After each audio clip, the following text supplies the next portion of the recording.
Cette capsule vous est présentée par la boutique Maixu pour vos peluches et articles décoratifs geek, ainsi que par Evo Retro, distributeur d'accessoires cool pour gamers et collectionneurs de figurines et de jeux vidéo.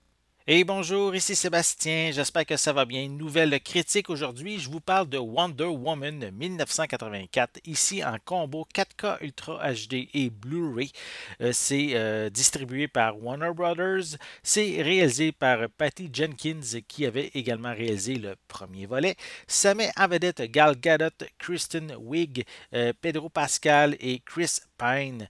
Et c'est disponible en fait en magasin à partir du 30 mars 2021. Donc, l'histoire de ce nouveau chapitre se passe en, comme le dit le titre du film, en 1984. Dana mène une existence paisible parmi les mortels. En fait, elle travaille désormais au Musée national d'histoire naturelle des États-Unis à Washington et continue de protéger la population de façon anonyme. Donc un jour, elle va mettre la main sur un artefact qui peut réaliser des souhaits.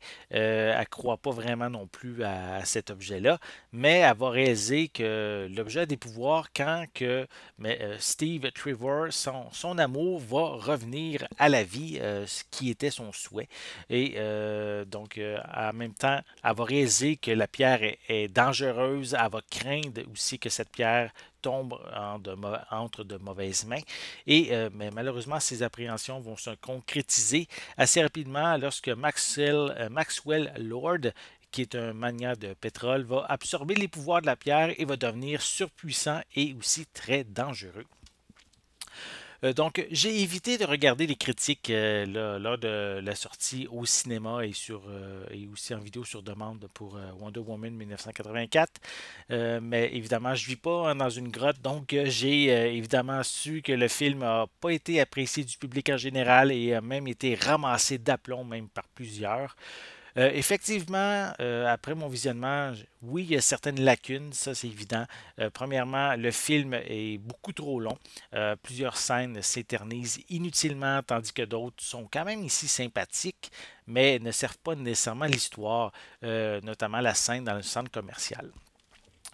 Au moins, en plus, si ces nombreuses scènes supplémentaires et superflues auraient permis de développer les personnages, ça aurait été intéressant un plus. Malheureusement, ce n'est pas le cas.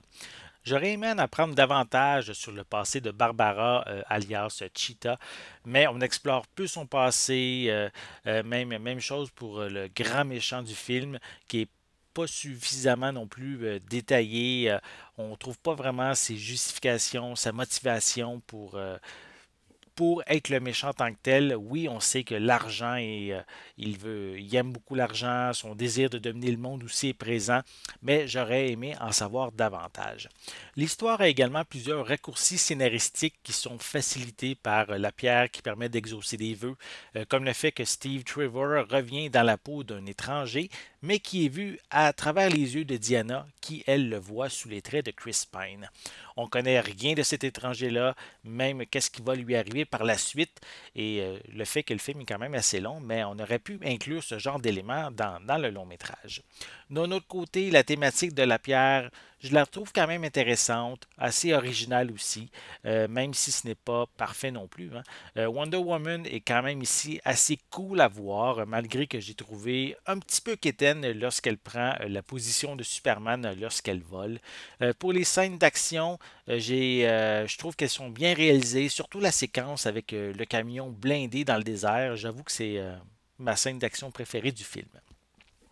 Visuellement, ce transfert en 4K est pratiquement parfait. Les couleurs, les costumes, les scènes nocturnes peu éclairées sont vraiment superbes. Les effets sont vraiment bien intégrés aussi au long métrage et tous les détails sont clairs à chaque moment. Donc, c'est vraiment un long métrage ici à voir en 4K.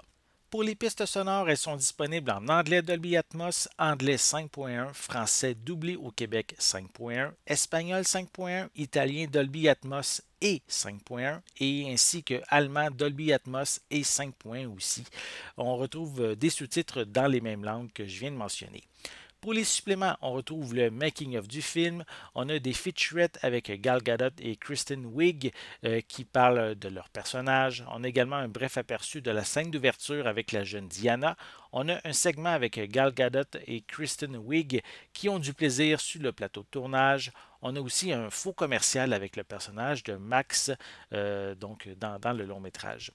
On a aussi deux segments qui détaillent les scènes de poursuite en véhicule ainsi que celles dans le centre commercial.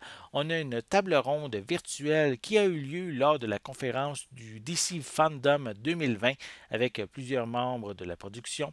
On complète aussi avec des bloopers, l'intro originale de Wonder Woman remixée, une copie Blu-ray ainsi qu'une copie digitale. Donc, au final, c'est vrai, Wonder Woman 1984 a plusieurs lacunes, mais ça n'en fait pas non plus un film extrêmement mauvais. Il faut être honnête, hein, j'ai déjà vu bien pire que ça. Je l'ai pris comme un simple divertissement et je vais attendre quand même le troisième opus qui a été déjà annoncé, donc pour peut-être me faire oublier un peu les problématiques de ce film-là. Je vous invite également à rester durant le générique de fin afin de découvrir aussi une scène supplémentaire qui va vraiment plaire aux fans de Wonder Woman. J'espère que vous avez aimé cette vidéo. Si c'est le cas, n'hésitez pas à mettre un pouce en l'air, à laisser des commentaires. Dites-moi justement, est-ce que vous avez vu Wonder Woman 1984? Est-ce que vous l'avez aimé ou non? Qu'est-ce qui vous a déçu? Qu'est-ce qui vous a aimé? Dites-moi vos commentaires en dessous de la vidéo. N'oubliez pas non plus de vous abonner à ma chaîne afin de rester à l'affût de mes prochaines capsules. En attendant, je vous souhaite une bonne journée, une bonne soirée et je vais être de retour très bientôt. À la prochaine!